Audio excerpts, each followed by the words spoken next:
하나님 말씀 창세기 24장 5절에서 9절 말씀입니다. 종이 가로되 여자가 나를 쫓아 이 땅으로 오고자 아니하거든 내가 주인의 아들을 주인의 나오신 땅으로 인도하여 돌아가리이까. 아브라함이 그에게 이르되 상가 내 아들을 그리로 데리고 돌아가지 말라. 하늘의 하나님 여호와께서 나를 내 아버지의 집과 내 본토에서 떠나게 하시고 내게 말씀하시며 내게 맹세하여 이르시기를 이 땅을 네 씨에게 주리라 하셨으니 그가 그 사자를 내 앞에 보내실지라. 네가 거기서 내 아들을 위하여 아내를 택할지니라.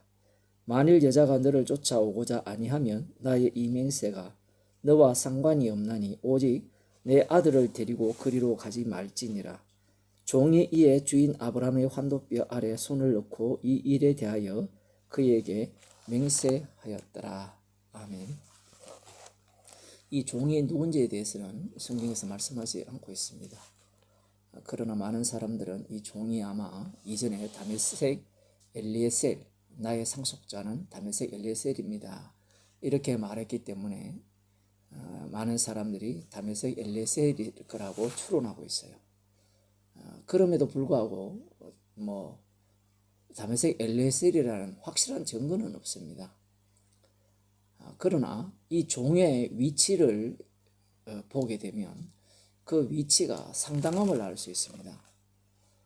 이 아브라함과 이 종의 대화의 내용을 보게 되면 이 종이 아브라함의 아들 이삭을 데리고 아브라함이 나온 땅 하란이죠.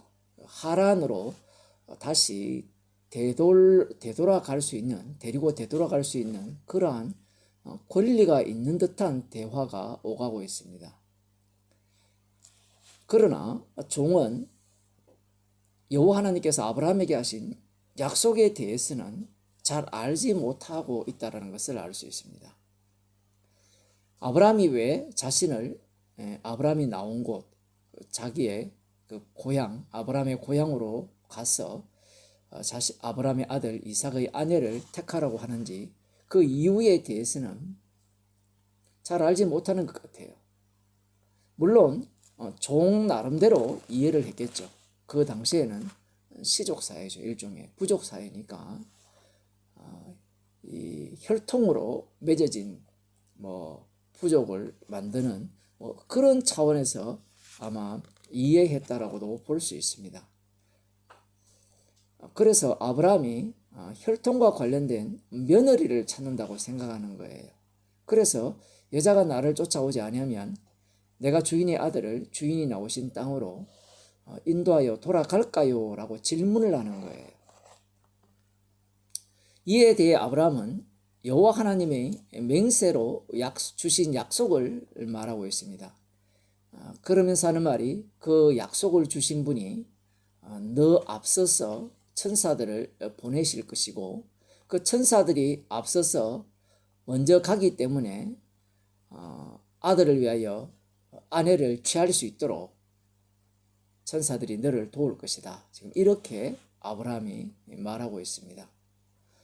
사실 종에게 이 정도로 말하면 대화가 끝나고 그 9절에 나오는 종이 이 주인 아브라함의 환도뼈 아래 손을 넣고 이 일에 대하여 그에게 맹세하고 떠나야 되는 장면으로 끝나야 할 터인데 그렇지 않습니다. 종이 질문을 하죠. 종이 아니라 아브라함이 이렇게 말합니다. 8절에 만일 여자가 너를 쫓아오고자 아니하면 나의 이 맹세가 너와 상관이 없나니 오직 내 아들을 데리고 그리로 가지 말지니라. 맹세로 약속하신 여호와의 그 사자를 앞서 보내서, 종보다 앞서 보내서 아브라함의 아들 이삭의 아내를 취하게 할 것이라고 했다면 사실 이런 말을 할 이유가 없어요. 그러면 왜 아브라함이 종에게 이런 말을 했느냐? 그 이유는 아브라함이 종의 마음을 알았기 때문입니다. 아브라함은 약속에 대한 신뢰가 있어요. 그러나 종은 그렇지 못합니다. 달리 말하면 종은 아브라함이 지금까지 경험한, 달리 말하면 앞서 이 종의 위치가 상당하다고 했잖아요. 그러면 아브라함이 경험한 언약의 하나님, 약속을 주신 하나님을 충분히 아브라함과 함께 체험했다라고도 볼 수 있어요. 옆에서 이렇게 충분히 함께 경험했다고 볼 수 있습니다. 그러나 중요한 것은 방금 제가 경험이라고 표현했지만 어디까지나 이 종은 관찰자였다는 거예요. 그래서 지금 여기에 나오는 이 대화의 내용을 보면 아브라함은 언약 속에 들어있고 종은 언약 밖에 있다는 사실입니다. 빌립보서 1장 20절에서 21절을 제가 한번 읽어드리겠습니다. 나의 간절한 기대와 소망을 따라 아무 일에든지 부끄럽지 아니하고 오직 전과 같이 이제도 온전히 담대하여 살든지 죽든지 내 몸에서 그리스도가 존귀케 되게 하려 하나니 이는 내게 사는 것이 그리스도니 죽는 것도 유익함이니라. 아멘. 성도의 몸은, 우리의 몸은 내 것이 아닙니다. 왜냐하면 내 속에 그리스도께서 사시기 때문에 그래요. 내 속에 그리스도께서 사신다면 성도는 십자가의 증인으로서 이 몸이 다루어지고 있다는 사실입니다. 달리 말하면 성도가 주님을 만난 이후 그리고 이 육신이 죽을 때까지 새 언약을 실어 나누는 몸이라고 볼 수 있습니다. 지금 사도 바울은 이렇게 말하고 있죠. 살든지 죽든지 내 몸에서 그리스도가 존귀되게 하려 하나니. 사도 바울이 애쓰는 것은 자기의 몸에서 그리스도가 존귀하게 되는 것입니다. 그리스도가 존귀하게 된다는 것은 흔히 사람들이 예수님이 존귀하게 된다 이렇게 표현을 하는데 기름 부음 받은 자는 십자가에 못 박혀 돌아가셨어요. 자신의 몸에서 그리스도가 존귀된다는 말은 자기의 몸에서 십자가의 피 공로가 드러난다는 거예요. 그걸 증거하는 증인으로 자신의 몸이 다루어진다는 겁니다. 그래서 사도 바울은 지금 이것에 대한 소망을 갖고 있는 거죠. 이제도 온전히 담대하여 살든지 죽든지 내 몸에서 그리스도가 존귀되게 하려 하나니. 그래서 뒤에 하는 말이 이는 내게 사는 것이 그리스도니 죽는 것도 유익함이니라. 자기로부터 나온 고백이 아니죠. 속에 있는 그리스도로부터 나오는 고백입니다. 그래서 내 속에 그리스도께서 사시기 때문에 죽는 것도 유익하다라는 겁니다. 이러한 모습이 바로 십자가 안에 사는 자의 모습이죠. 그러나 이 십자가의 영을 받지 못한 자들은 어떤 태도를 취하느냐? 십자가 안에 들어가 보지 못했기 때문에 흉내내죠. 관찰합니다.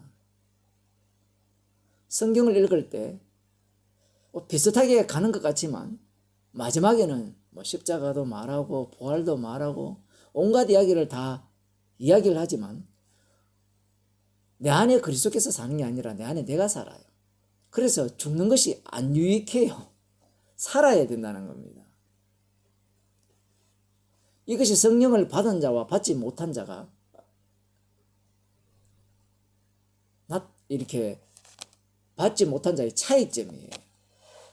성령을 받지 못한 자는 항상 마지막 자리에 내가 살기 때문에 나는 살아야 된다는 거예요.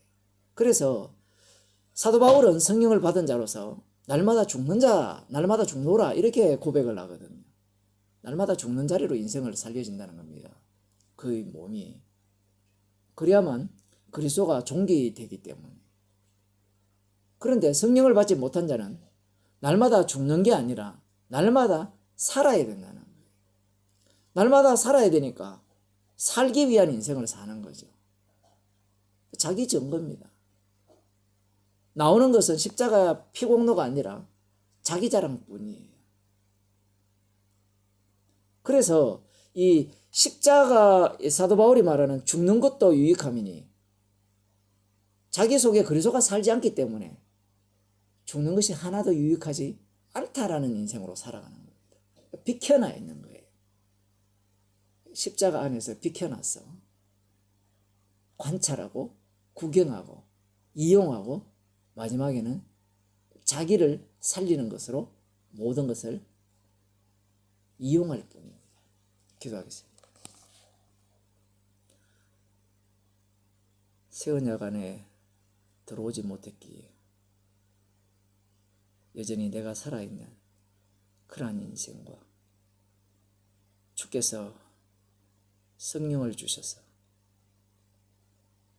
우리 속에 그리스도께서 살게 하셔서 살아가는 그 인생을 우리에게 보여주시고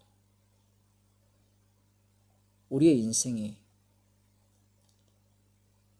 죽는 것도 유익한 인생으로 고백하게 하시고 내 안에 내가 사는 것이 아니라 그리스도께서 사시는 그러한 인생으로 우리들을 인도하심을 감사하는 주의 백성이 되게 하여 주옵소서. 관찰자가 아니라 구경꾼이 아니라 십자가에 참여한 자로 살아가는 주의 백성이 되게 하옵소서. 예수님 이름으로 기도드리옵나이다.